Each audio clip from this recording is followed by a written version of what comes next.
Hey, here's Stewart checking in. Hello, Stewart. Hey, Bob. How you doing today? As opposed to yesterday or as opposed to tomorrow? Well, as opposed to you're doing better than yesterday and you'll do even better tomorrow. How's that? Isn't that nice? Okay. Bob, I want to ask a couple of questions, okay? Sure. Okay, first of all, I know that you're sometimes nasty to call as well. I don't call it nasty, but let's just say a little bit. No, sometimes I am nasty. patient. No. Sometimes I am nasty. Okay, well, I agree with that. I wanted to talk about something my roommate said the other night. I live with a gentleman who's an African-American. You know, he's a roommate, blah, blah, blah. And we How do you come to have him as a roommate? He's a nice guy. No, I didn't ask you if he was a nice guy. I just wanted to how this came about. Well, he had a room, and I offered to pay half the rent, and it seems to be working out decently. How's that? Why do you say, how's that? Why do you ask me, how's that? What, am I grading you? Nope, you're not grading me. Well, then why do you say, how's that? Well, what if I said that's not good enough? Would you try another story? No, only the truth. Uh-huh. Okay. And we were discussing capital punishment, and he basically said that, I says, you know, like this guy who shot all the people in the Long Island Railroad train, you know, I says, this guy should be shot. He should be executed, in my opinion. Well, of course he should be. We should have a death penalty for murder. And he didn't like that because he said, well, that's going to kill all the brothers. And I said, brothers should... Oh, I don't believe you. I think you're making this up. No, Bob, I'm telling you. Yeah, put him on the line. He's not here. He's at work. Yeah, how convenient, you fake, phony fraud. On WABC, let's say hello to Pete. I don't like when people make up things. I don't like it. Pete, hello. Hi, Pete, hello. Hi, Bob. How you doing? Should I hang up on this guy? What is the how you doing stuff? What is the how you... What do you mean how you doing? What do you mean by that? I just wanted to know how you... No, wait. What do you mean by how you doing? What does that mean? How's your day going? How's my day going? That's why you want to chat? What's my private number? Pete, I'm off the air at 7. You want to call at 7? We'll chat. You want to chat about the article in the Daily Record on the cover? I don't like your style. I don't like it one single bit. Now, what was the nature of your call? Why did you call the program? He was going to say back to the black guy who said it to him. And you didn't let him say it. Well, I didn't let him say it because I became too angry. You know, David, the fact of the matter is, I really shouldn't be doing the Bob Grant show. No, you can do it, Bob. It's just that some... No, I don't have enough patience. I'm tending to get too bored. And it's not good. I mean, it's just, hey, 4 hours. Hey, Manelli, 4 hours. Why 4 hours? You and your obsession with my doing 4 hours. Why, John? I know it's an issue. I know it's a problem. And I know that there are a lot of concerns about the crime and so on. But my feeling is that there are people out there who agree, like I agree, like the fellow said before, there aren't a lot of blacks who feel the way whites do. Baloney, there are a lot of them. I feel that I'm a conservative, even though I was brought up liberal and so on. You seem to feel upset that a black guy was living with him. A white woman lives in my house. We are friends, and that's it. She's a tenant. Well, I'm sorry, Stewart. Somehow or other, Stewart gave me the impression he was making it up. I'm sorry. There is no such holiday as Discovery Day. It is Columbus Day, and that should be celebrated upon its day of the actual event, October 12th. Bob, I will not allow my heritage to be robbed. We're turning American holidays, which celebrate great men and great events, into generic brands. Discovery Day, President's Day. We turn them into excuses to go out and shop and lose sight of what happened and who these people were. To call Columbus Day Discovery Day is, to me, almost being apologetic for what Columbus did. There's nothing to apologize for what this great man did. And it comes every Columbus Day, the same old tired cacophony comes out. The denigration, the attacks upon this man, upon what he did, and upon what his person was. And there's a very insidious and an evil reason behind that. And that is, if you delegitimize what Columbus did, the discovery of this country, of this continent, then what you do is you illegitimize the very foundations of our society by saying and we've heard this idiot line on that radio slum up on the dial, he stole it from the Native Americans. Well, even using the term Native American illegitimizes our right to be called Americans. In the politically correct, they now refer to us as American nationals, that we really have no right here. By illegitimizing the foundations of this country, by illegitimizing Columbus, it then gives rise to people saying, why should I follow its laws? Why should I follow its social mores? Everything they do that is antisocial is then called a revolutionary act.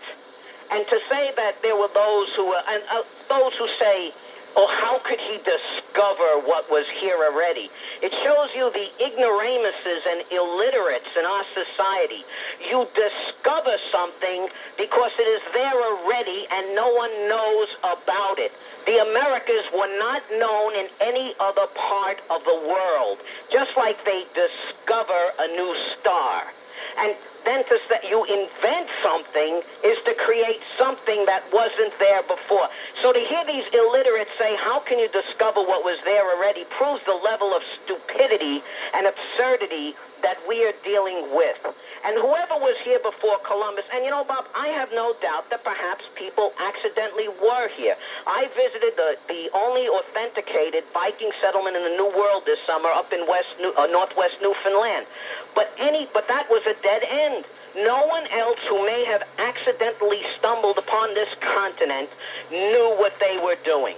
So come this October 12th, Bob, let us hail Columbus. Let us hail his name. Hail Columbus. Long may your greatness reign. Thank you. All right, Frank of Queens and another brilliant peroration. I'm not a Clinton fan by any means, but to attack Clinton as a draft dodger, I think, is an unfair attack, as it is to attack any man for being. We haven't even discussed that for years and years. No, but I mean, people always call him a draft dodger, and here's why I think it's unfair, Bob. I think we could have had a woman president, and we may have one in the near future, and no woman, Bob, was ever had to face a draft, much less be drafted. And, you know, I think that it's rather inconsistent of us to allow women to have all the rights and to treat them as quote-unquote equals. That's an absurd argument. That's an absurd reason not to call him a draft dodger. I thought you were going to come up with something interesting, but you came up with something pathetic.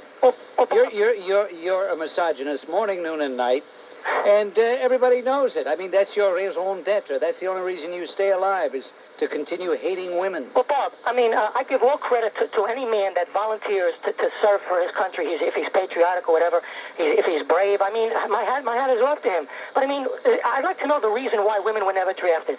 And I think that... well, one very good reason. They just aren't good for that. Well, I think they could have served their country. I think they could have been, forced to do certain types of work in our... Well, certain types of work is one thing, but being drafted to fight is another. Well, they weren't even. Well, look, we don't have it. Nobody's being drafted right now, and let's hope we never have to see a draft again. Thank you, Joe. All right. As a misogynist Joe. It culminated in an attempted political and character assassination of Clarence Thomas. They did assassinate his character, and he won only because he was able to frighten enough senators when he said this is a high-tech lynching. Yeah. And he had some pipsqueaks on that committee who were afraid to vote against a person who correctly called it what it was, a high-tech lynching. I'm talking about Clarence Thomas, of course. And also I said attempted because they expected him to just collapse and withdraw his nomination himself, but he was a man of true character, something they know nothing about in Washington, and he stood up. And, Bob, I recently read David Brock's book, The Real Anita Hill, and you talk about politically correct. It's politically correct to believe her, but anyone who looks objectively at the facts of that case cannot but believe Clarence Thomas, not her. Well, have you read that? Yes, as a matter of fact, I interviewed David Brock at the time the book was just coming out.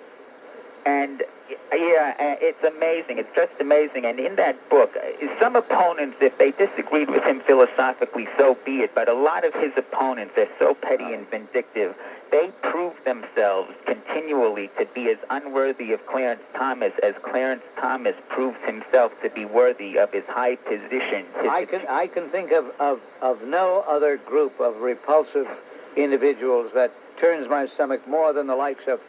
I recall the members of the Judiciary Committee who sat there like Torquemada at an inquisition. I can recall that putrid Paul Simon. I can recall that the swimmer, that drunken oaf. I can recall the imperious Joe Biden. I can recall the duplicitous Howell Hefflin. Yeah, they're really ones to judge anybody. But by the way, that turned out to be Arlen Specter's most magnificent moment, and since then, Arlen Specter has disappointed me. Yeah, Maury is going to win again. That's the good news. Bad news is you're just going to go to that switchboard and answer bitch questions all day. Well, that's what I do for a living. Whether he wins or loses. Wow, how did you get a job like that?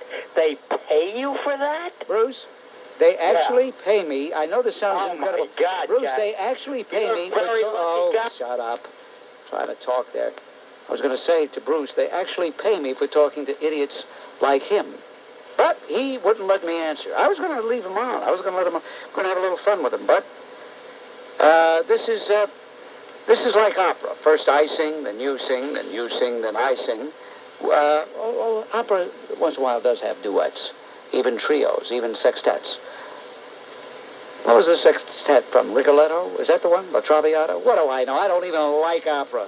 I remember one gavone said to me one time, she says, "You don't like opera? But you're Italian. You should like a..." What a gavone. Mayor Koch also called Maya Kahani the scum of the earth, so apparently it's okay in Mayor Koch's dictionary to call someone the scum of the earth. Marty, okay. What do you do when you're not listening to WABC? Oh, I know. Cement work. You're sleeping. That's right. I do cement work. Yeah, you do cement work. My foot. You're addicted to this radio station, Marty. You should get a life, really. No, you know why I can listen? Because I have the ABC survival kit. That's headphones for when I'm working in the field. Oh, really? In the truck. Radio at home, radio in the truck, and... don't misunderstand me. I'm not complaining. The more people that listen to this radio station, the better it is for me. But I often wondered, doesn't anybody have a life? I mean, is it just constantly listening to what guys at this end of the line are saying? Are we that important? I saw what that New York magazine did to you, and I saw the way that your friends on this station have run away from you, and Mayor Koch... My friends? Well, no, John Manelli didn't run away. What are you talking about? I said his broadcasting friends, like Limbaugh, who had said nothing, and you defended him, and Koch, who ran away, and Koch said to me that you were never his friend, and tell him that. Tell Helmut had... Well, that's true. We were never friends. Okay. We were never friends. Here's for Cuomo. The only thing I don't understand is his hostility toward me. I think it's a little... a little more than I thought. The only thing I can attribute it to is the fact he doesn't like that I remind people of his the necessity that he has to go through his act all the time of the equivalency, the Kahana-Duke equivalency. I got something. That magazine cover said you hate blacks, and I have in your words when I called you, and you said you cannot hate Al Sharpton. Listen to this. It's 8 seconds long. You'll miss it if you don't listen. But we'll be happy ever after.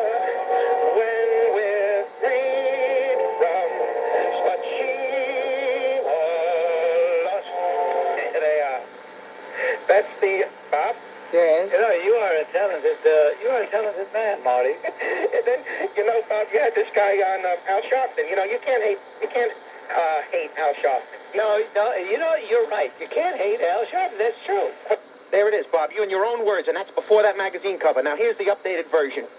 You ready? Yes. Okay. In your own words, you can't hate Al Sharpton. They put on a cover, they're liars. Okay. Cuomo was elected years ago here. Mayor Koch is standing by his side. Yes, Eddie Koch repays those little favors. Svachimalat. Children may not worship through their school years. Abortion on demand, it rules the day. He never met a crook he didn't coddle. Svachimalat. He wants a Svachimalat. Svachimalat. I know it sounds a bit bizarre, but Svachimalat. Svachimalat. Those are his legal laws. Welfare cheats are paid for by the workers.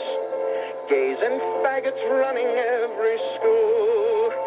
In fact, there's simply not a more liberal socialist plot but we'll be happy ever after when we're free from such evil love.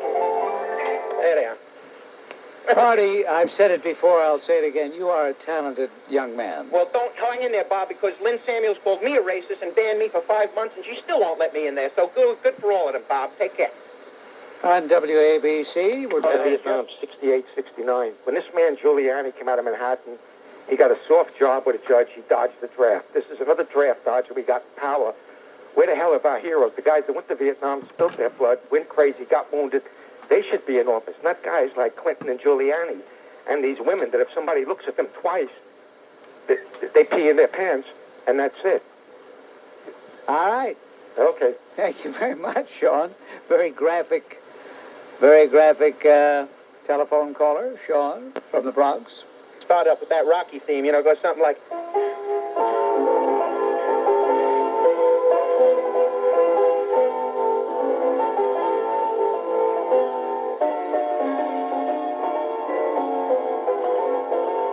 What is this, a piano recital? What are you doing? Nah, just doing that. That's that Rocky theme. You came out swinging. We may lose in the end, but you go 15 rounds, Bob. And, We don't lose in the end. I'm not losing anything. I mean, our cause I'm not running for election. Rudy and Christy Whitman, we're like Republicans are in a boat rowing in different directions while the Democrats just keep rolling along. Anyway, let me just finish up. I wrote a song for that same... Well, I would hope you'd get to the doggone song, for heaven's sake. I just upset. Because we don't have that kind of time. Please, get to the song, please. When Governor Whitman needed a friend,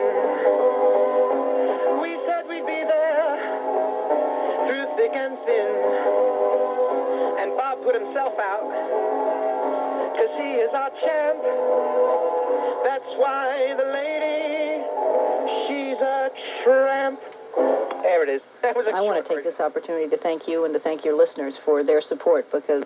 Bayside, Biff, a staunch Democrat who feels that no Democrat does anything wrong. 2 quick points, Bob. One, regarding that article, out of context, anybody could be made to be anything. But more importantly, in this close, important gubernatorial race, I'm humbled by the mayor's courage in endorsing Mario Cuomo. Yeah. And, getting back to the article, you talk about being taken out of context. I guess now we both know what it feels like to be President Clinton when people misdefine him. Oh, please. What an invidious comparison. Right. All the services, and he was going to have Jesse Jackson as the Chief Justice of the Supreme Court. I'm sorry, Paula. That was Jay Diamond imitating Mario Cuomo. Well, why did he say Mario on the program? I appreciate your call, Paula.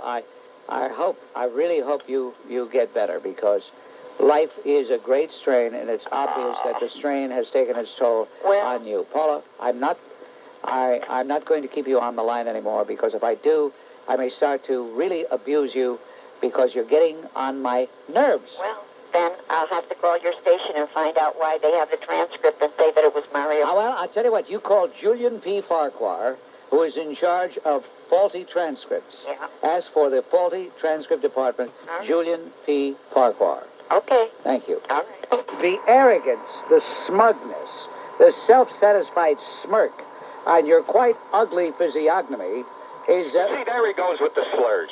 No, it's a direct statement. No, it's a direct statement. Wait a minute, Bob. My physiognomy, my particular especial countenance, has no impact on my governance. That's not at issue here. What's at issue here is not the shape of my nose or the color of my eyes. What is important here is what I will do to the state, and I guarantee you, once I'm elected, I will continue doing to the state what I've been doing to it for 12 long years. Well, that's what we're afraid of. Well, believe you me, if a lot of men could handle their wives the way I've handled the state, there'd be less divorce. Interesting analogy. But I'm still offended. One thing I agree with you. I'm going to let you talk, but it's been so long since we spoke to each other. Bob, I don't like the idea that the president, Bill Clinton, called me a mafioso in a phone conversation. He should have called me by my street name, which is Mario the Mechanic Cuomo. Really? That was your street name? The mechanic. And you know why, Bob? Let this be a word to the wise. I'm not making threats. I don't want to hear later that I threatened you. But they call me the mechanic because I fix people. Don't laugh at me. Well, I have to laugh. What are you laughing at? Well, I tell you what I'm laughing. I'm laughing at this. My old friend, and he is a friend, and I like him, Ray G. Harding, Raymond Harding, who is the chairman of the Liberal Party of the state of New York, invites me to the dinner where you will be at 7 o'clock. I would bring a taster if I were you. Well, no. He invites me all the time. You know where it is, Sheraton Hotel. And, of course, you're going to be there. Rudy's going to be there. A whole host of luminaries. And I had been invited. But I'm not going to be able to attend. And now that I hear you so full of yourself on this telephone conversation, I'm somewhat regretting the fact I won't be able to be with you at the Sheraton Hotel. That's all right. We deliver. In fact, I have a job. Like all other Democratic authorities, like a former mayor and many other Democratic authorities, I have a job on the side. Mine happens to be the busboy. What do you mean by that? Well, you could call me the busboy. I wouldn't do that. After all, in spite of the fact that I've called you Spachim, you still are the... There you go with the slurs again. I didn't. I said it... Hold on a minute. By the way, what do you think of the... Hold on a minute. Yes. I had to call the Italo-American Friendship Society. Seriously. This is, my name is Marvin Clark. Why do you give a false Marvin name? Clark. I want to report Bob Grant for calling me a spasimo. For calling the governor a spasimo. Well, I don't know how to pronounce it in the Italian way. I myself am not Italian. Why do you give a false name? Hold on, I got to go. See, I've just reported you, Bob. I heard you. You gave a false name. Oh, you... Wait a minute. You said your name was Marvin Clark. Well, that's a name I use if I'm talking to Italo-American organizations to make it seem as though it's not me. Right. Look, let's get to the issues, Bob. You keep lambasting me on crime. I am tough on crime. Sure. It's criminals we have to ease up on. It's criminals we have to ease up on. That's right. One must not make the difference of confusing crime as a generic whole, absolutist, indivisible, and existential concept with the individual human frailties of the average American criminal. Okay. You want to talk serious? You really want to talk serious? Talk serious. All right, we're going to talk serious. Now, very interesting that over the years I have known of the antipathy between you and Eddie Koch, who's a talk show host here on WABC, or at least that's what he's called. You're aware that he's here doing a talk show, right? Of course, I listen to his talk show. Okay. Every day at 3 p.m. Now listen, Your Excellency, because that's the proper way to address a governor. You know that, don't you? Stop trying to confuse me. Now, all right. Your Excellency, let me point this out to you. That although you two are inimical, in other words, you really have a great antipathy for each other. Hold on, there's a few pardons on my desk. I have to release a few criminals, a few murderers. Let me just sign. Here, 1, 2, one after the other. All right, they're free now. Go ahead, Bob. At the end of the day is when I release criminals like Gary McGibbon and people like that, of that nature.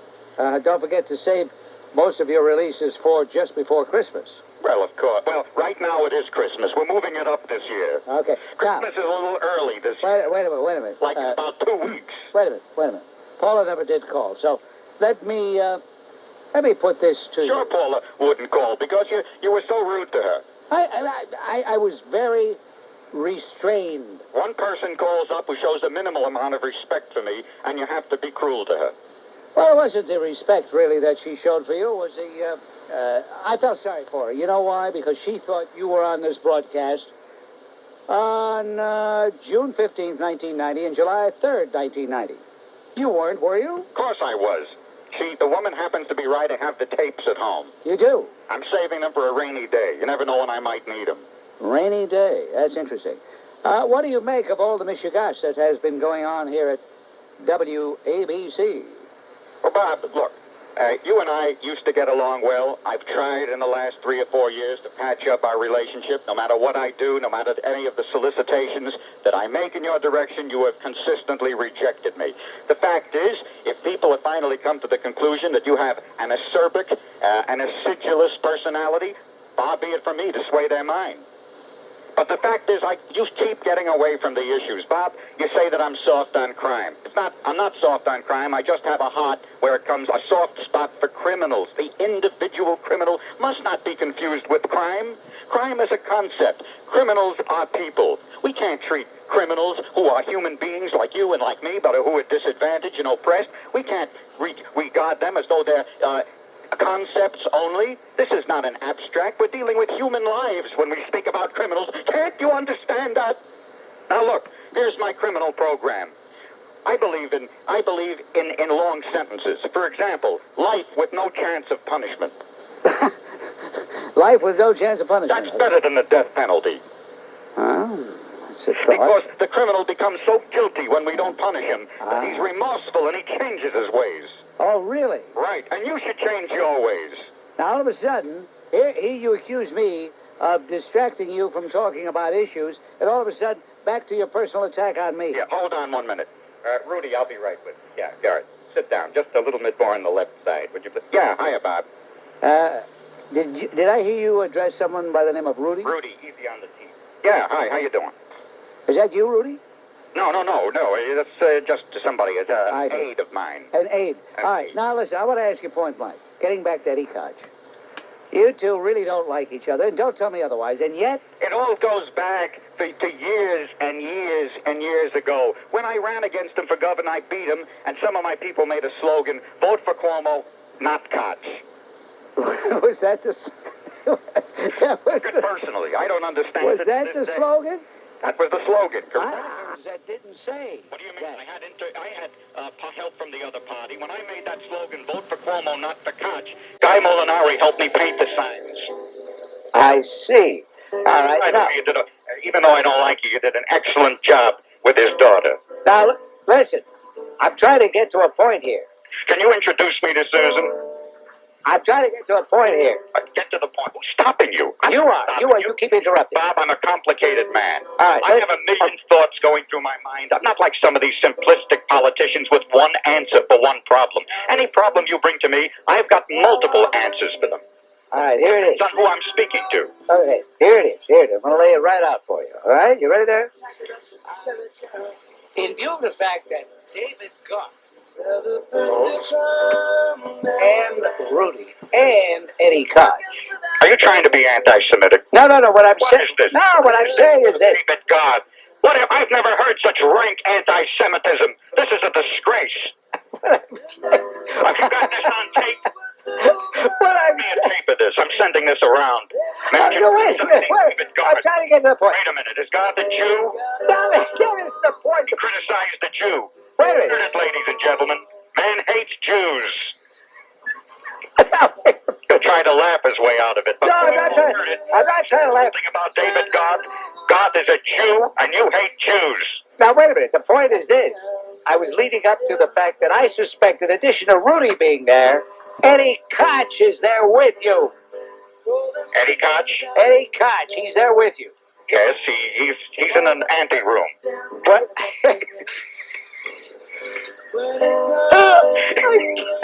All right, would you please get him? Because I have to ask him a few questions. You talk like I have control over the man. You know I'm better than that. You say he's here, but to bring him to the phone is another matter. How should I ask him? What about? In a nice way. The guy likes to be, he likes to be shown a lot of respect. Doesn't like when you diss him. I diss him? What is that? What kind of talk is that? What is that? Hold on, let me see if that's street talk. Don't you get around? Don't you read comic books? I don't understand you. I only read Pulp Fiction. Hold on a minute. Yeah, Bob Grant wants to talk to you. Come over here. Oh, you can do that later. I'll buy you more magazines. Hello? Is that you? Bob, don't try to soft soap me because it's not going to work. I think you're vulgar. Vulgar! Wait a minute. What am I hearing? You are vulgar. Stop being vulgar. Why did you say that statement about David Guard? All I said was that... anti-Semitic, Bob.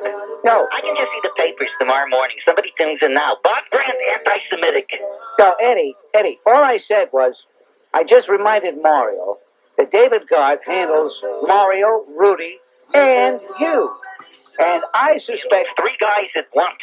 Yeah. I admire a man that can do that. Yeah. Listen, why don't you stay there? We have to take a brief time out.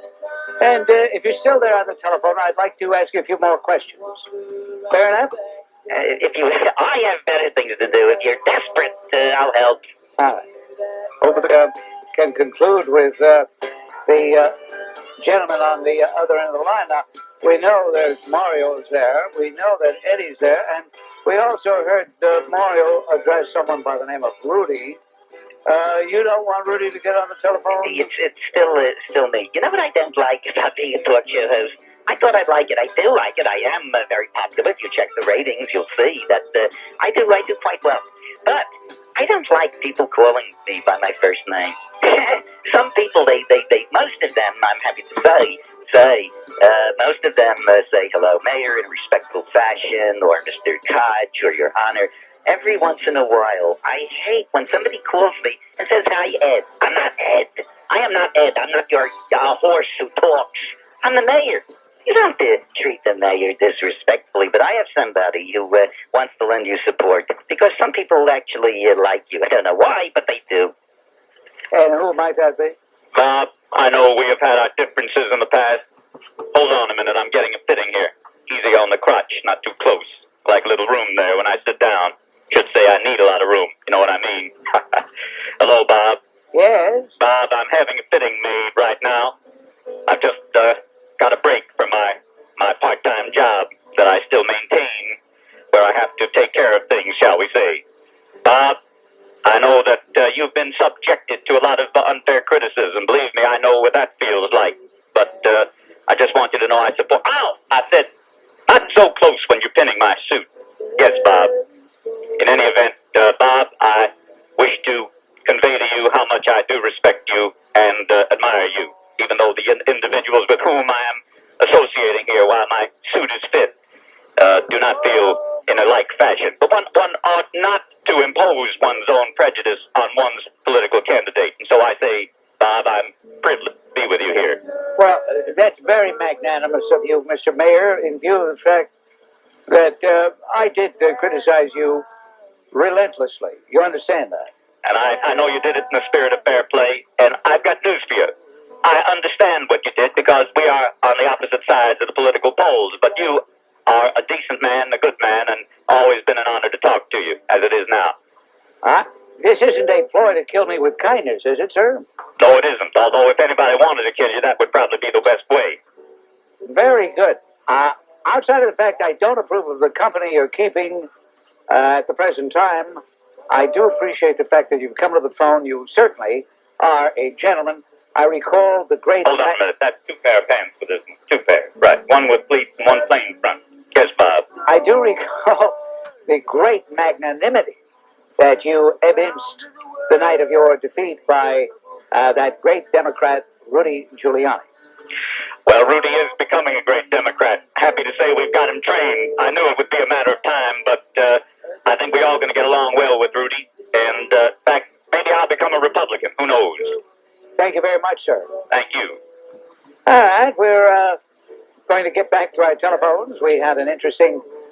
What do we have? A trio there, right? Was that a trio? That was an interesting trio.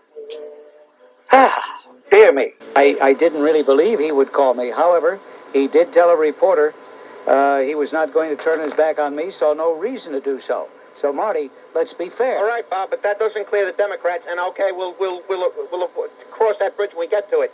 They're treating you as if you've been convicted of a crime, and I'll say here, Bob Grant has not been convicted of any crime. To pull these Amtrak ads by Lausenberg should be investigated. And this whole conspiracy against you because they know you pull votes. And I'll say of Lausenberg a song which Rodgers and Hammerstein from their grave on Halloween had transposed to me. And it goes something like this. Lausenberg, Lausenberg, stops our free speech forever. Tax and spend, tax and spend. He looks happy to tax me. Old and knowing he'll tax and spend, tax and spend forever. Lausenberg, Lausenberg, you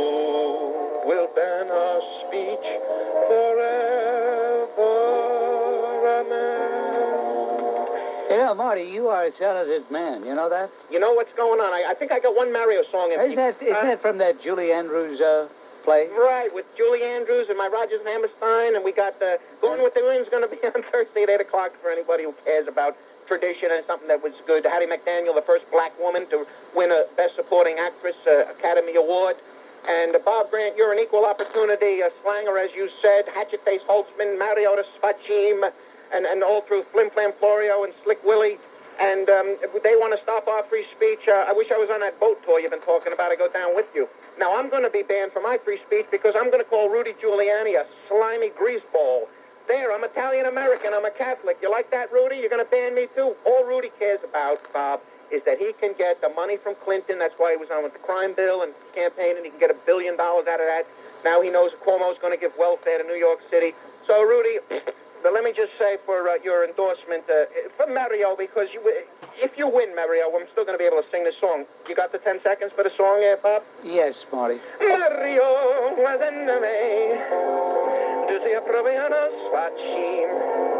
you're out the door in 94. You like Rudy, he's your friend now, but you're a fake phony fraud. But when you come to town, the real taxpayer's gonna say, hey, Mario, attend to me. Mario, attend to me. Giuseppe Proviano Spachim. Out the door in 94. Mario. Good night, Mr. Grant. Hi, Marty. Talented man. Marty calling from Suffolk County. Okay, let's swing over to the Metro Traffic Control. I'm Glenn. Telling a corpse he's afraid he's going to get killed. Well, I mean, what is there to be afraid of at this point? There's nothing to be afraid of at this point. I'm just tired. It's not... Guess what, Charlie? Gavones like you don't understand. It's not worth it. I'm not doing your heavy lifting anymore, pal. Well, listen, the best thing you ever said was when you're not going to endorse any more politicians because they're all liars and... Wait a minute. Hold it. I said I would endorse, but I will never campaign for a politician. I wouldn't go across the street for them. After what Christy Whitman did? Yeah. Are you kidding? I mean, if that wasn't a wake-up call... Remember what Abe Lincoln said? What? You can fool some of the people all the time, and the politicians know that's enough. And you and me both been fooled by Rudy and Christy and all these other Jack Kemps and all these other bozos that say they're... Well, no, Jack Kemp never fooled... Hold it, Jack Kemp never fooled me. Well, against that proposition in California, he opened his mouth when he had no reason to do so. No, Charlie, I have to tell you, let me brag. Jack Kemp never fooled me. I was never taken in by him. Well, I never liked him. And I'll tell you, I had him pegged as a fake, phony fraud, and I'll tell you why. He has known me for a good 24 years. He has seen me at many Republican affairs, many Republican dinners. Not too long ago at a Dub Hikin fundraiser. He has seen me so many times, and we have talked. And guess what? Every time he sees me... Oh, never mind. The guy's got to interrupt. And every time he sees me, he introduces himself. He goes, oh, hi, Jack Kemp. And I say, hi, Bob Grant. He goes, oh, Bob. I mean, anybody that has that inability to remember somebody, I feel very uncomfortable with. Are being judged by their character, and frankly, it sucks. Finally, a warm greeting for Mario, if you don't mind. Arrivederci, Mario. Goodbye, Spachim. He's a man of 1,000 phony faces, taxed us in 1,000,000 different places. He's the sleazy man we came to know as the Spachim. Arrivederci, Rudy. You really are a fink. Here's a man who's just like Benedict Arnold. Stuck it to the grand old party twofold. Rotten to the core, they're both like trash beneath your sink. Yo, Mario. Arrivederci, gavone. All right, Mike. Thank you. Thank you. And, you know, I have the once-a-week rule, once a week. Prior to the election, Marty from Long Island, who composed the Mario song and other tunes, called a program. And, of course, Marty is not going to try to break the once-a-week rule. And even if he tried it, I would catch him and I wouldn't allow it unless I were to give him a dispensation. I just have a feeling that in the wake of the Cuomo defeat and the Pataki victory, in the wake of the outcome of yesterday's election, that maybe you wouldn't mind if Marty were to call and commemorate that historic day in song in his unique fashion. So I say this, if Marty does call, I'm talking to Mr. Kochopoli, our esteemed judicious director in the booth, Mike Mimone's assistant. I say this to you, Mr. Kochopoli. If Marty from Long Island calls, we are going to waive, only in his case, we're going to waive the once-a-week rule. Oh. Mr. Bob Grant, I have a post-election Mario song, and as a serious person, I must say, yippee! All right, we did give Marty the... dispensation. We gave him a dispensation. So go ahead, Marty. Okay, I could have danced all night. I can fit this in. I just want to say that it's been 24 hours since Ground Zero. The people have rejected the gay rights and New Age philosophy. And in the words of John Kennedy, the condition of this old and youthful nation is good. So Mario needs a new job. He could live as a troll under a bridge, and if it heals, Matilda could get a job betting on races, race riots, that is. But his reputation followed him to his new jobs. So we said... about Mario, he started his new job, and we don't know what's going to happen with him here. So he says, Mario, adendame. Mario's out of work. Mario needs a job. Gotta get up like the rest of us slobs. And on his first day, all the workers sing. Mario, grab 'em up. Swab the decks and make them clean. Mario, he's out the door in 94. Yeah, that's the best I could do on short notice, Bob. You're a trooper. You're a real trooper. To see Chuck Itian come back, you're still the kingmaker, Bob. He had to come back and kiss your ring, and that's where he should have been in the first place. Would have done him better. Well, he only hurt himself, and it's too bad because I still think he would have been an improvement over what we have now, but... Well, you know what, Bob? This was a repudiation of Clinton. I'll say this. We shot off both legs of Bill Clinton, politically speaking. We took the House and the Senate, and this makes Bill Clinton the third leg of the operation which he was born to be. I truly believe that the heart of this country is good. They've witnessed firsthand what Bill Clinton is and this philosophy, this new age, draft-dodging, dope-smoking, child-killing, flag-burning group is. And we've seen them. In 92, they had an excuse. They were ignorant. They didn't know what this man was. They gave him a chance. They have seen for 2 years blatantly what this man is and what these group, and Hillary Clinton, who's hiding like a rat in a potato cellar lately, right? We've seen what they are, Bob. And I was waiting for 2 years since I hung out that black flag November 2 years ago when he won. For 3 days of official mourning, I hang out that black flag, Bob. And I've waited 2 years. And that's when I turned on to you guys and listened to you and followed you and seen the people react. And this is the only format. Talk radio is the only place where you can hear a little bum like Marty from Long Island, or John from Staten Island, or David from Irvington. Any of these people. Television doesn't listen to me. Newspapers don't listen to me. You, Bob Grant, listen to us. This is the only place the people have to go. And we've stuck together. And I think the people have truly spoken. And I think we're going to see a grand years ahead of us. The Republicans, if they stick with that contract, we're going to have something to really deal with here. That slams a lid on Mario Cuomo, Bob. All right, Yes? I was almost tempted to have you do the sign-off, but... All right, I'll do the sign-off. All right. All right, ladies and gentlemen, here's Marty signing off today's Bob Grant Show. Slams the lid on Spachima Lost. Good night, buddy. All right. The 1960s still haven't learned their lesson because their politics don't consist of opinions based on what they see going on around them. They remain the same despite the fact because their politics are an inflexible religion to them. The excuses I've heard and the state of denial they're in after the latest beating they've taken are pathetic. Bill Clinton pretending people still want his type of changes, but they didn't come fast enough. And turn his explanation yesterday for the Democratic debacle into a campaign speech filled with the same lies that were just rejected in the election. Most Americans want a complete reversal of his so-called changes and his whole stinking pack of Marxists out of Washington and preferably out of America. They're even talking about someone in his own party challenging him. Some people are saying, and I don't agree with them, that He might not even seek a second term. He will seek a second term. He will run hard because that's what he likes to do best, to campaign. He loves to campaign. Well, I'd like to see him do a Lyndon Johnson on us and just get out of the way. And that think Bob Graham of Texas, again exposing liberal... No, Bob Graham of Florida, John. Excuse me. He's the one that said that... the American people voted against their own best interest. That will come back to haunt him the next time he seeks re-election, which I think will be in 1996. I think it was...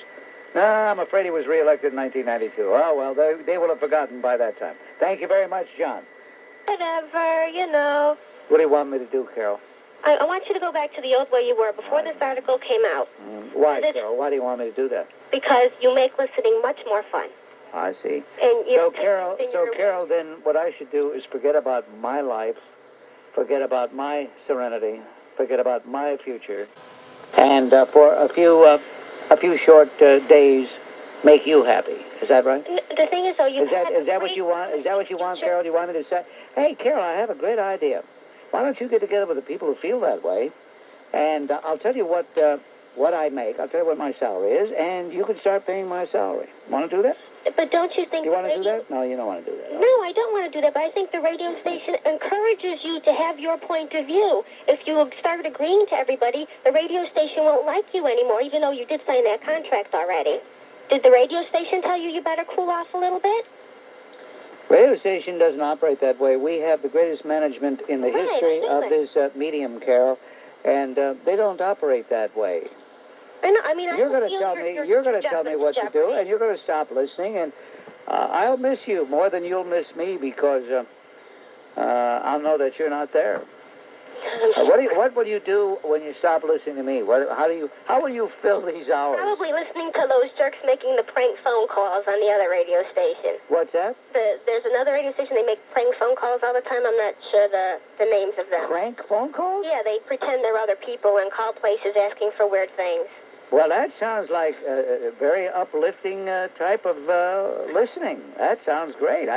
Maybe I'll figure out how I can continue doing this program while listening to them. I can get a pair of earphones and listen to them, and I can enjoy myself, and everybody will be happy. That's great. How old are you, may I ask? I just had my 30th birthday. And what excitement do you have in your life directly, or are you living vicariously?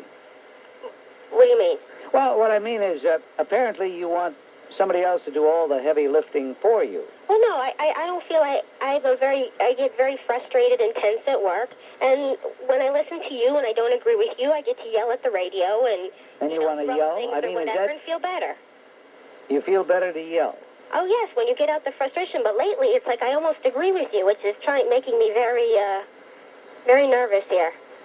Isn't that strange? You know, Carol, really, you're strange because you're saying you're getting nervous because I'm not making you yell. Right, I got to let out my frustration somehow. What are you frustrated about? Everything. All these little topics people bring up, and they talk to you on the phone. Oh, you're frustrated about subjects. And, you know, I get to yell and... In other words, you're frustrated over things that you hear on the Bob Grant Show. Yes, but I like that. That's why I listen to it. But lately, I haven't been frustrated because... everybody's it's no big opinion here. You know, the controversy isn't there so much anymore. You understand? Well, I do understand what you mean, Carol. I do understand. Do you ever watch wrestling? Pardon? Do you ever watch wrestling on... no, I don't like it. Okay, well, that speaks well for you. Neither do I. Do you watch the NFL on Sunday? Oh, yes. Okay, well, that ought to get you... That ought to get the juices. See, you sound to me as though you're looking for excitement, and you're not getting it in your life, so you want to get it vicariously through somebody else's life. Well, so I have a boring life. Well, I'm not accusing you of having running to somebody else. Yes, of course. Are you married? Are you married? Of course I'm married. Well, don't you and your husband have any fun? Don't you do things? Yeah, but during your show I'm at work. So wait a minute. You have a job that is so easy that you're able to listen to this program while getting paid? Oh yeah, definitely. What do you do? I work in a button company. A production of buttons. What do you do, though? You told me... I do production work for buttons. Like when you order. Or you put the holes in the buttons? No. I order them. You order them? I sit at a computer, and I have a lot of papers all over my desk, and I yell and scream at people all day. And you like to yell and scream? Yes. Why? Gets out frustration. And then I get to listen to you, and I get to be, you get to agitate me more, and I get to yell at you. But lately, it hasn't been happening. Well, Carol, I tell you, I know that you're not the only one who must feel this way. I always have to, I have to believe that for every caller expressing a view, there are many, many others who have not called. I'm sure. Well, and people can't hold for this. There's an old saying, not a cliche, it's true. The sure way to failure is to try to please everybody. Oh, definitely. And I'm going to stop trying to please everybody. And believe it or not, in spite of my pugnacious style, underneath it all, I've been trying to please everybody. It doesn't work.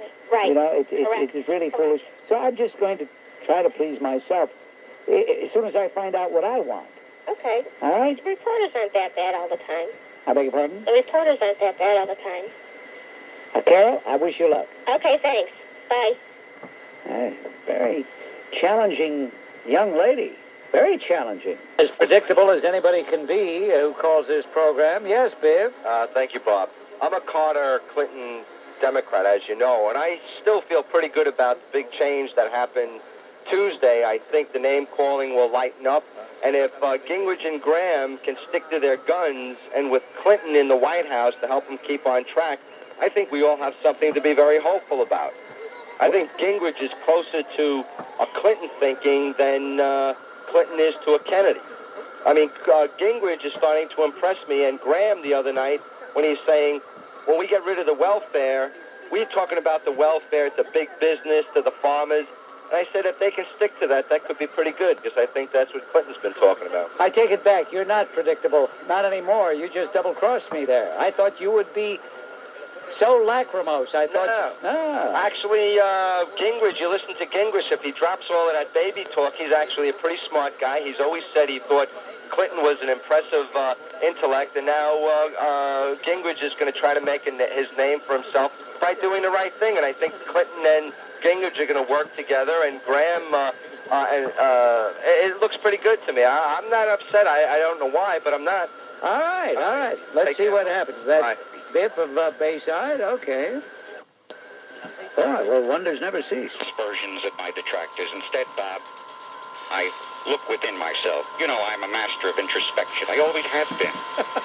I've always felt that the first duty of government, of governance, is to lead people into the spiritual realm.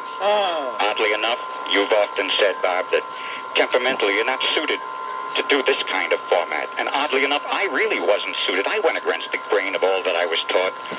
I should never have been involved in earthly governance.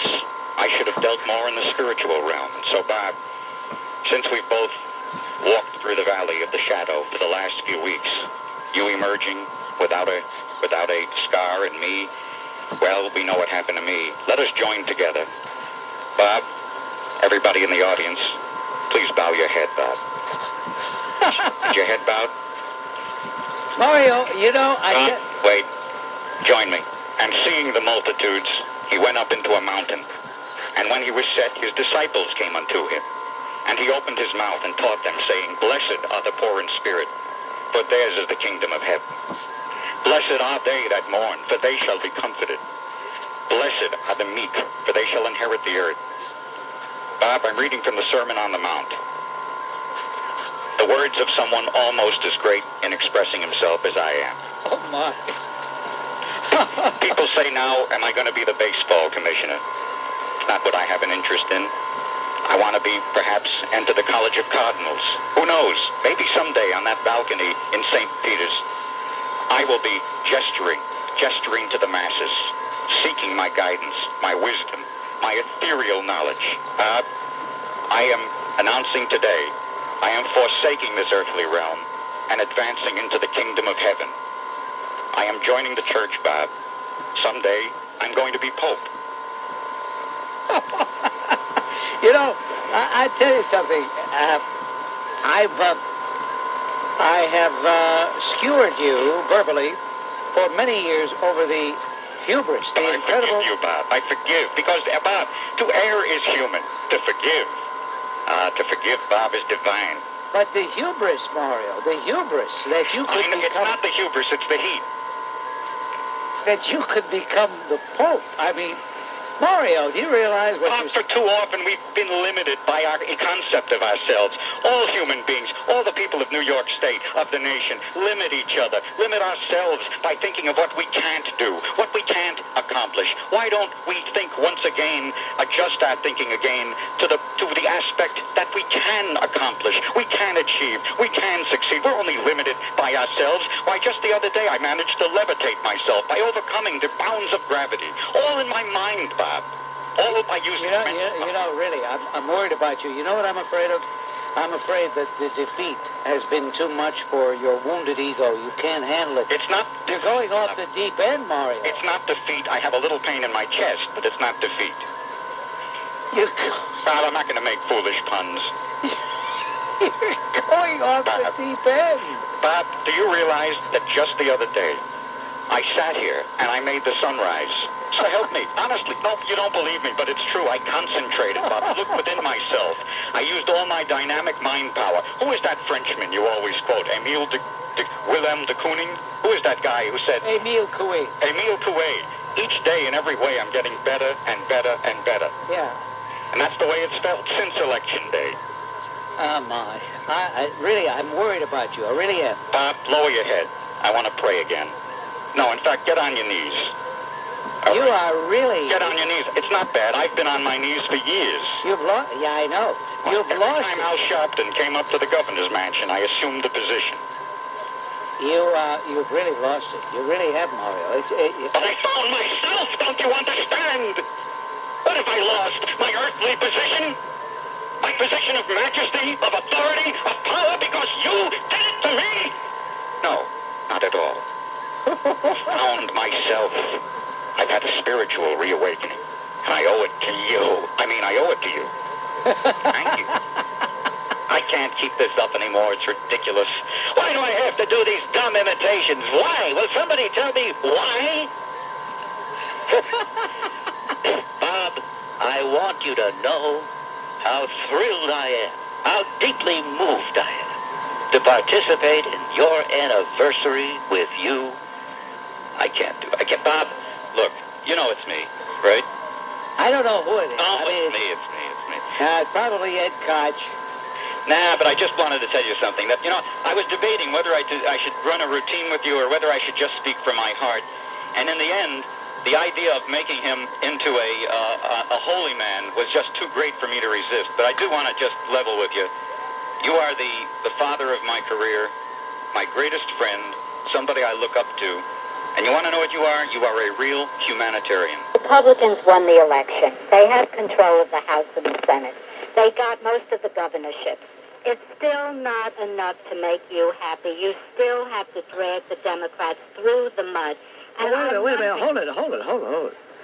What do you mean I have to drag them through the mud? What is that? I have never heard you say one good thing about a Democrat unless they come around to your way of thinking. And it really bothers me. Well, what Democrat would you like me to say something nice about? Well, I am... Ed Koch is a Democrat. I say nice things about Ed Koch. I don't call him a Democrat. I say, you wouldn't call him a Democrat? Well, that disqualifies you. That's idiotic. She says, you never say anything nice about a Democrat. I said something nice about Ed Koch. Well, I wouldn't call him a Democrat. Well, then what's the point of discussing anything with Hazel? If she's going to determine who's a Democrat and who's not, then... she's defining everything on her own terms, so there's no point even discussing. No room for discussion. Say, John, hello. Yes, hello, Bob? Yes, John. Bob, I wanted to respond to Dodo, who seems like a pretty nice guy, but maybe he misunderstood why I called and kind of had a confrontation with you the last time I spoke. I really don't like to have confrontations, but I will speak up when I'm attacked either by a talk show host or by another caller. And you told a lady caller last week, after you hung up with me, that John is just a caller who has declared total war and takes no quarter. Like total war has not been declared on us, Bob. To use your own words, you have said in the past, there's a certain segment of our population that's declared war on the rest of us, only we don't know it yet. And you said John and Charlie are two people who are unable to converse with people one-on-one. They have to do it vicariously through the telephone. Well, Bob, if you were at Jay's party last week, you would have seen that I conversed very well with 250 fine people and fans of WABC. Who's Charlie?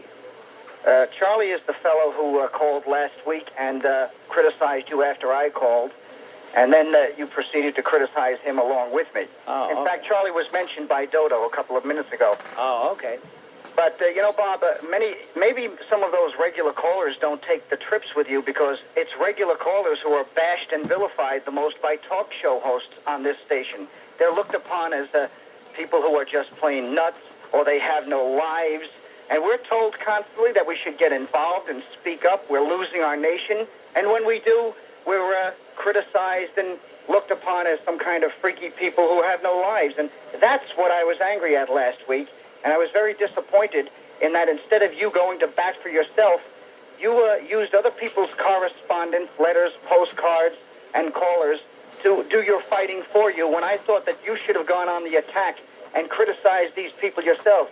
I noticed that after you tried to show that you had a little bit more patience or that you gave in to these people a little bit more, and I know that you don't like that term, but yet that's the way many of us look upon it, that these people did not let up on you. They're not letting up on Jay. There is no compromise with these haters. They look upon your calming down as a sign of weakness, and they will go on the attack even more. So, Bob, the next time you say that we have no lives, remember who your real friends are. We're the ones that have always been there for you, not those phony politicians. Well, John, I think you're sounding as though your feelings have been hurt. Have they been hurt, John? No. No? No, my feelings have not been hurt. I was angry. Okay. I guess, well, as a result of being hurt, did you get angry? No. Oh. I just got plain angry. I don't get hurt with these. I'm never hurt by people I know are wrong. If they're right and they criticize me, then you can get a little bit hurt. But I know that we're right, and the past election proved that we've been right all along. There is no compromise with these haters. Don't ever give in to them. You said you were at Jay's party. Of course, I was out of the country. You talk about our conversation last week. You mean 2 weeks ago, because I wasn't here. 2 weeks ago, whatever it was. Was Frank of Queens at Jay's party? No, Frank couldn't make it to the party, but don't worry. I held the fort for the both of us. Frank can hold the fort for himself, but Has there been a falling out between Frank of Queens and Jay? Well, I don't know. You should discuss that with Jay. I don't like to get into that. Oh, okay. No. I know one thing. We're all yentas at heart. And listen, don't think that many of your... you think I'm trying to cause trouble. But those people who you say stood up for you, your fellow talk show hosts, weren't sticking up for you, Bob. They were protecting their own careers. Well, whatever their... Look, let me make this very clear. Whatever their motivation is of no concern to me. I'm judging them by their conduct. And I think all of them made me very proud. So you might call me naive. You can call me anything you want. It's okay, John. Thank you very much. The motive does count, Bob, because, for instance... Well, okay, then we'll have to open their hearts and see what's in their hearts. I'm not a cardiac surgeon, so I guess I can't look into their hearts and see that. Thank you, John. All right. Does get a gun, is qualified to have a gun. That's why people are supposedly passing driver's tests and so forth. Right. So there are things we have to do. I agree with you. I do not like to have people smoking in my presence. That's your opinion. This has nothing to do with the government. It isn't that the government told me, hey, you're not going to have anybody smoking in front of you anymore. People like me said we're sick and tired of gavones, John. I'm sure that's a term you're familiar with. Very Having familiar. been called that all your life, obviously. You probably would have to agree in your heart of hearts. So don't say I'm talking out of both sides of your mouth. Matter of fact, John, you're talking out of both heads, and you obviously have too. Get off my phone, for heaven's sake. I mean, life's too short to waste time on a gavone. Al, hello. Oh, Beast, come on. Oh, well, I developed another thing. Well, I thought that perhaps he killed Ronald Goldman, and he hired somebody to kill Nicole. You see, the way I see it. The way you see it isn't even worth the time of day. Get off my phone. Carol, you're on WABC. I didn't take this show to suffer fools gladly. News, he was obviously spreading truth. And that is a historical fact. That can't be debated. Wait a minute. Go back again to the Supreme Court where? Canada. Canada, that's what I thought. What has the Supreme Court in Canada got to do with what we're talking about, pal? What are you trying to sell here? There was all the supposed experts on the Holocaust went there. Professor Browning, Raoul Hilberg, went there to prove to the world that the Holocaust occurred. And they failed miserably against the Institute of Historical Review. In fact, if you read the court transcripts, I, a one-time Holocaust believer, can no longer believe in the Holocaust. In other words, you're one of those wackos who's a Holocaust revisionist. I became one. You're one of those wackos who's a Holocaust revisionist, right? Right. Okay. You know, when people talk and blithely say, "Oh, that's historical fact," that always sends up the flags, the warning signs. Wait a minute, what? This guy's not playing with a full deck. And as you heard, he's not playing with a full deck. Okay. Deceitful, lying, fake, phony fraud. But anyway, the world is full of them, so why should this program be immune? Something like that. Yeah, they're a tall guy. He's 34 years old, by the way. Okay, 34. now he has never really done anything. I mean, he's not an engineer. He's not an attorney. He didn't win any battles on the field of battle. He didn't build a bridge. I mean, he's done nothing that we know of. He didn't write a book. Nothing that we know of until he started selling these tapes. Technology, they call it. In which, now get this, ladies and gentlemen, this is really something. He says, let Tony Robbins help you and show you how he was such a success. A success at what? A success at selling you his tapes. You know, that's what it amounts to. And when I said he never wrote a book, he didn't until he wrote the book in which he tells you how to be a success. You pick up the book, you open it, and he tells you really nothing.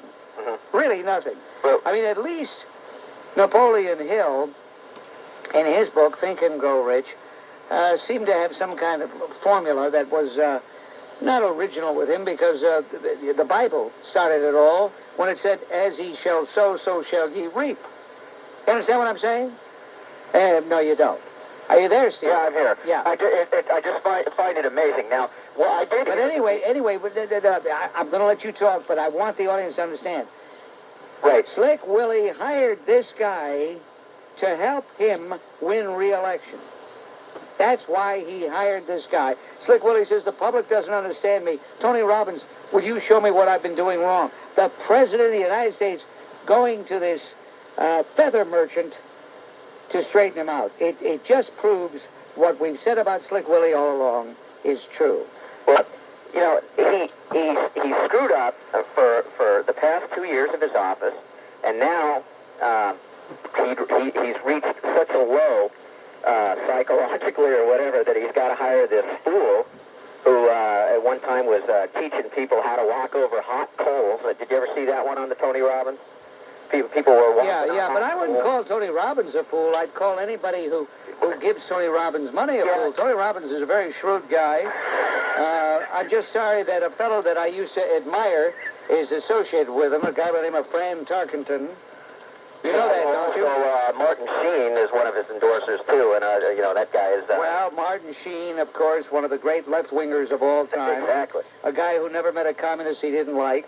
A guy who never met a capitalist he didn't hate, although he himself is a big capitalist. Absolutely. It's totally hypocrite. Yeah. To teach him how to be successful. Here's a guy who achieved the highest office in the land, and he goes to a guy that never achieved anything other than making a lot of money off of your naivete, and he says, teach me how to be a success. Are you aware of what we're dealing with, ladies and gentlemen? Are you aware? No, really. You know, Tony Robbins is a very shrewd guy. Comes out with his infomercial. He'll tell you how to achieve what he's achieved. Oh, yeah? How many guys can be out there selling tapes? Ah, well. What did P.T. Barnum say? Ah, yes, he did. Hello, John. Yeah, Bob, Curtis Sliwa is a big phony and on another crusade.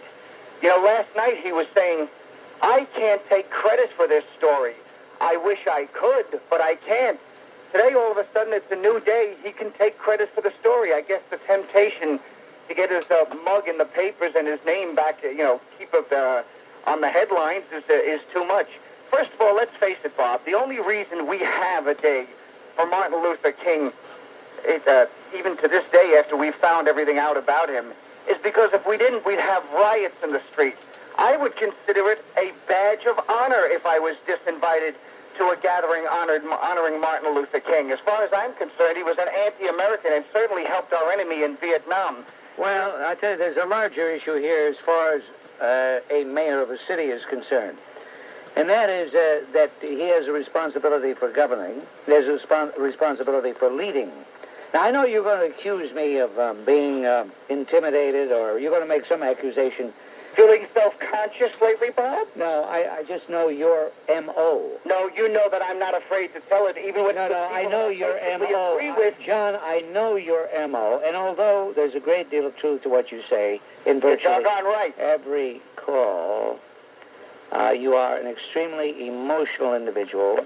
I'm emotional? And therefore, you cannot see that Mayor Giuliani has a larger role to play than you would have him play. You, John of Staten Island, would say, I would consider it a badge of honor. Maybe privately he might feel the same way. But he is the mayor of the city, and it is incumbent upon any mayor, and I would be the same way. I know you wouldn't. I would be the same way. I would try to say, hey, look, I'm the mayor, and therefore I'm going to do the best I can to reach out to all segments of the community. If they don't want me to reach out, that's something else, but I have to try. Let this be a lesson to Al D'Amato and Rudy Giuliani, that there is no pacifying these people. Al D'Amato's the guy who ran up to Harlem and saved that bank for them from their own incompetence. Rudy Giuliani ran up to Harlem the first couple of days after he was elected, instead of coming out here to Staten Island to thank the people who really put him over the top. And this is the thanks they get. These conservatives will never learn. And then blacks wonder why conservatives don't pander to them or don't try to reach out to them more. Why should they when they're treated like this all the time? And it's not just a handful of radicals. A majority of the black community has animosity toward America and whites. You know, the so-called handful of racist, troublemaking black criminals we always hear about, they sure get around, don't they, Bob? They've now rioted in Los Angeles after Rodney King, Watts in Dallas after the Super Bowl, attacking whites only at happy occasions like the celebration of the Chicago Bulls and Detroit Pistons victories, the Diana Ross concert, and the Mexican celebration of Cinco de Mayo in Los Angeles on May 1st, 1994, in Miami, Newark, Harlem, Crown Heights, Washington Heights, and even spread into Canada after the Rodney King trial. Some racist handful, huh, Bob? Well, you of course are called a racist because you say what you say, and you don't really feel that you are a racist, or do you? No, we all have racist feelings. But instead of just me being called a racist, first of all, I challenge anyone, including that phony Curtis Sliwa. Oh, wait a minute, hold it. Why is he? Because he called me a racist. He called you a racist? He called me a racist the other night on his show. So that, wait a minute, hold it. So that makes him a phony because he called you a racist? Yeah, you know why? Because he doesn't cite why he thinks I'm a racist. He does what everybody who calls conservatives who aren't afraid to speak out does. They call you a racist, but they don't cite anything of what you said to try and prove you're a racist. Well, maybe it was in response to a diatribe that made him call you a racist.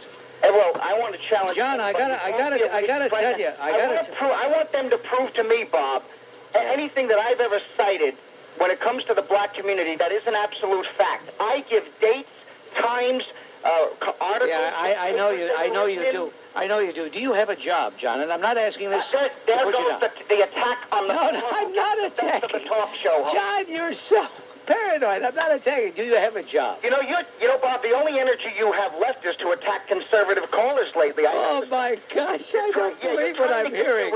You're trying to get your... John, you know what, John, really. Yeah, no, hang up now. No, before I do hang up, I just want to tell you, I did you a disservice. You know why?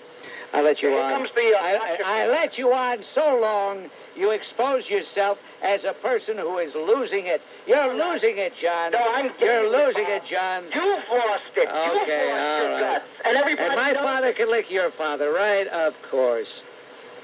Oh, dear. What are you going to do? What are you going to do? Poor John. Poor John. Calling Curtis Sliwa a phony. Anyway, we're almost at the end of round 3 of our get-together. Well, I can't... Hey, listen, you want to know something? I quit watching McLaughlin. I can't stand wretched-face Eleanor Clift. I cannot stand her. So I take my own advice. Sounds like the guy just won the jackpot back there. Hello, Jim. You're on WABC. I think that... yeah, do you have an attendant with you right now, or... Excuse me, an attendant? Yeah, do you have anybody that's with you, or are you alone? I'm alone right now. Who made this phone call? I did. You actually punched out the numbers? You did it yourself? Yeah, well, I see, like where I live in a wooded area on Staten Island, up on Grimes Hill by Wagner College. It's, very secluded. And I see these cars coming up with Brooklyn plates, Jersey plates. They open the door. Brooklyn plates? What's a Brooklyn plate? Well, they got Brooklyn bumper stickers or something on there. I could tell they're not from Staten Island. Because, how could you tell? Because I see them going right over the Verrazano Bridge. I thought you were in a secluded place. If you're in a secluded wooded area, how could you see the Verrazano Bridge? Well, the way... you're a fake, you're a phony, you're a fraud, you're a sick because I freak. almost got ripped apart last night by 2 dogs when I went to dump the garbage. They got collars on them. They're bigger than German Shepherds. And I got like 25 cats running around here that are all groomed. 25 cats? Yeah. I'm telling you, the problem is mounting and mounting and mounting, and nobody's doing nothing about it. Well, I tell you what, you just stay out there in that secluded area where you can see the Verrazano Bridge and keep an eye on those Brooklyn license plates, you AAA Sikola. Hello, Vinny. Okay. Thank you. Have a good day. Joe, this is Bob Grant with you. Joe calling from Rockland County. How you doing, Bob? Everybody wants to know. Today's one of the worst days for how you doing and how are you. I haven't had a day this bad with this many how you doing and how are yous in a long time. Why? What is there about today? I'm going to tell you. Politics is a real down and dirty game. It's hardball, really hardball. And Chris Dodd is a vicious left-wing ideologue. Well, if anything proved it, this very act, in my opinion. No, he's a vicious left-wing ideologue, and I want to see him defeated and defeated badly. Having said that, let's try Richard checking in on the line. Hello, Richard. How are you today, Bob? The reason I'm calling... What is there about today? What is there about today that you people are so obsessed with the how are yous and how are you today? Okay, let's get right to the point. Well, why didn't you then? Because the normal procedure when the normal procedure, this is a Bob Grant radio show. We're not sitting around drinking tea in the den. Okay, I'm not in my den. Okay, Martin Luther King. I cannot stand this holiday.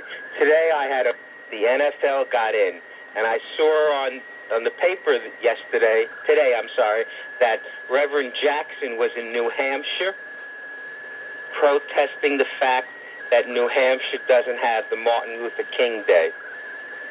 Well, that's his whole life, going around creating problems, creating trouble. And it must be wonderful to be Jackson, to know that you can do whatever you want, say whatever you want with impunity. Well, that must be a wonderful feeling. Can you imagine how powerful it must be? The feeling one must get to know that they can go around the country saying anything they want. And they get away with it. And having the bookkeeping, the sloppy bookkeeping that he had. And with Operation Push. Yeah. One thing about Jackson, Bob, did you ever watch his program on CNN? No, I cannot stand him. First of all, I can't understand what he's saying. Okay, does he get paid for that? That was my... Yes, he gets paid. Okay, thanks a lot, Bob. All right. Bye-bye. I mean, I can't understand the guy, not that I want to, but I can't. I mean, it sounds like he's going... Ralph here on WABC. Hello. Martha, are these personal calls we're making? Are we just chatting, or is this a radio program?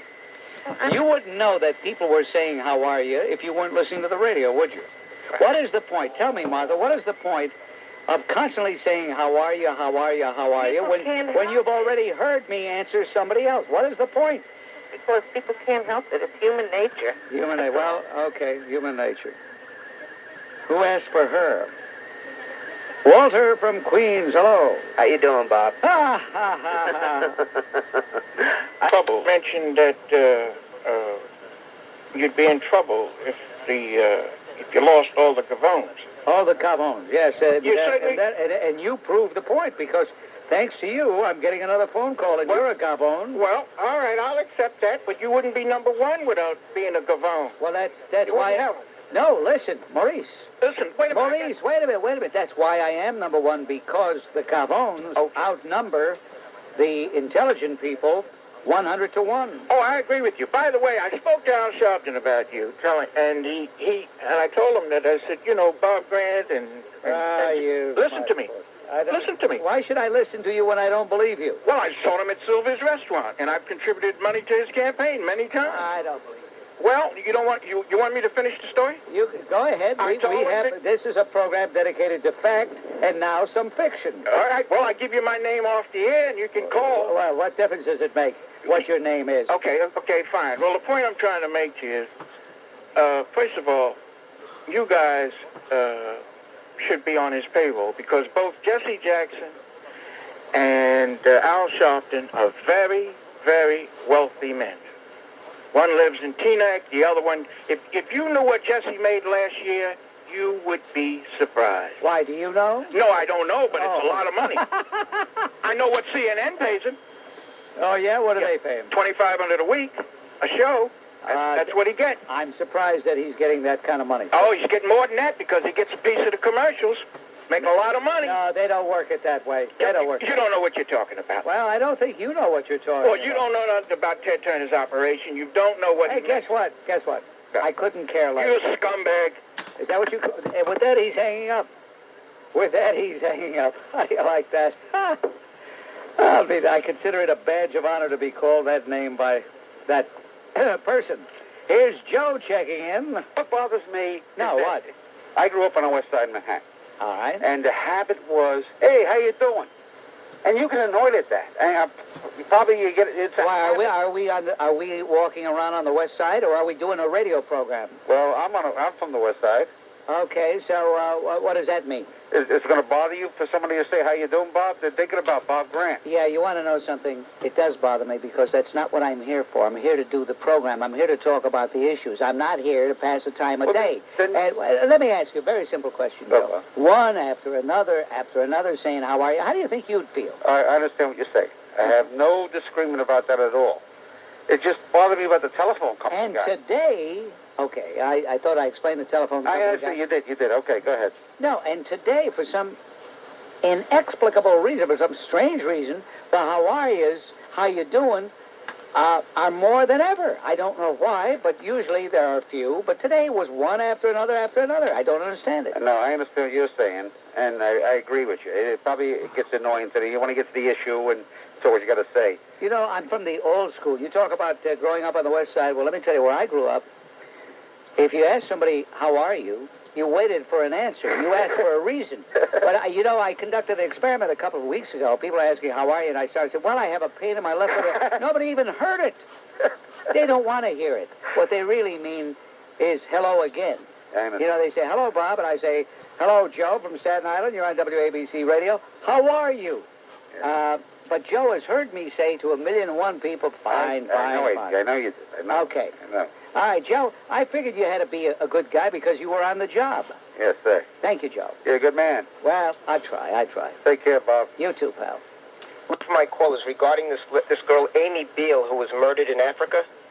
Oh, yes. And her family, especially her mother, is asking for mercy for her daughter's killers. That is the reason why their daughter was murdered, because of this liberalism. When I first heard about this murder, I felt terrible. Over the last few months, though, I've been reading tidbits of this girl, her life, what she believed in. Well, she probably died happy because the people who killed her were the very people she was there to save or to help. Exactly. Yeah. She was against every conservative issue. Well, you know, these WASP liberals are worse than any other kind of liberal. They really are. Well, the Jewish liberals are no better. I'm Jewish. I'm not a liberal. I don't think a Jewish mother would say, it's okay, I forgive the people who murdered my daughter.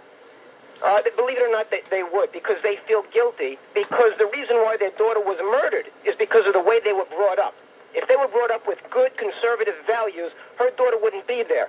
Her daughter wouldn't be bad-mouthing everything that's right in this country and protesting for everything that's wrong in this country. She went over there to prove to the world that they're just as good as we are.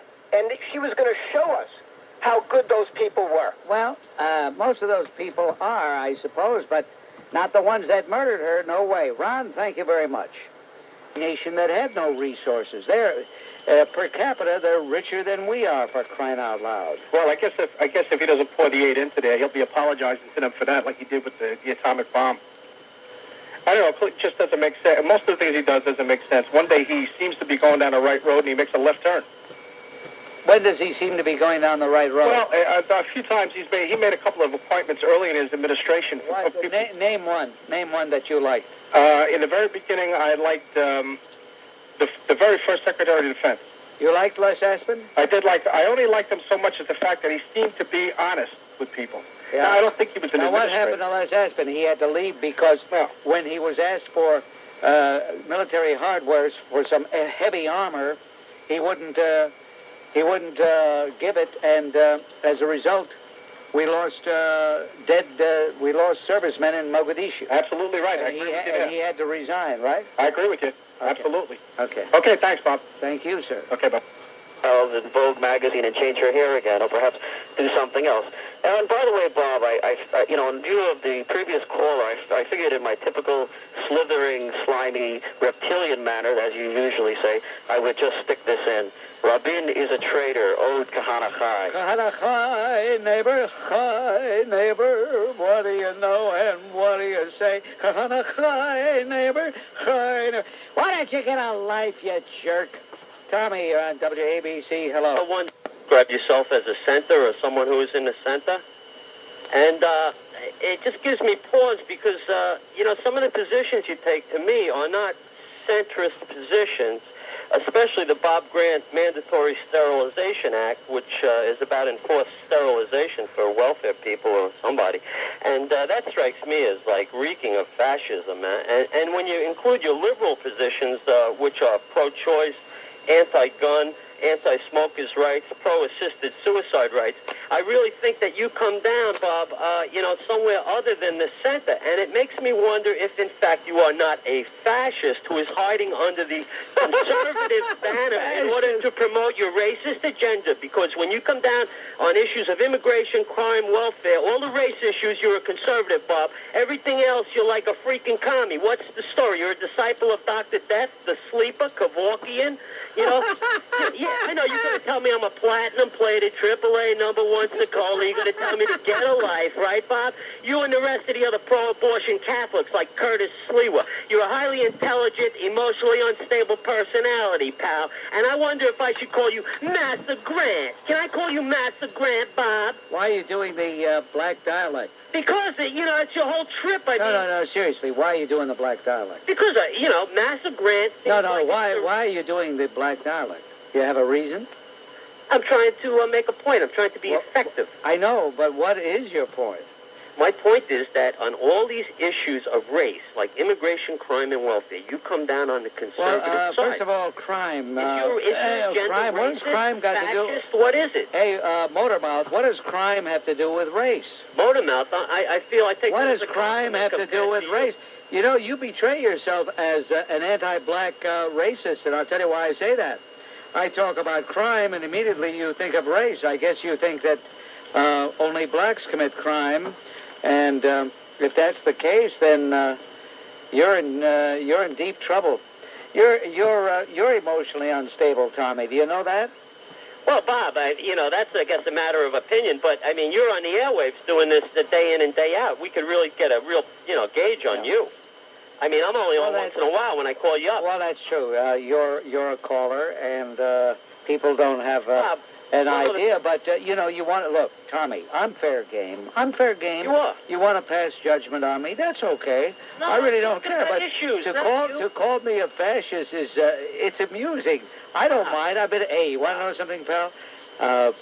More learned people than you, perhaps, have called me a fascist. I don't mind. Call me a fascist. It doesn't mean a damn thing. Sterilization Act. This is madness, Bob. What's Think that? about it. This mandatory sterilization act. Well, look, first of all, Tommy, there will never be a mandatory sterilization act in the United States of America. I think Thank God. You know that. Why do you say thank God? Because it should. You like a lot of it. You like a plethora of oh, get off. I'm trying to talk and he keeps talking. What a motor mouth little twerp. Mac, you're on WABC. Hello. Yeah, Bob, how you doing? How am I doing? How you doing? According to Liz,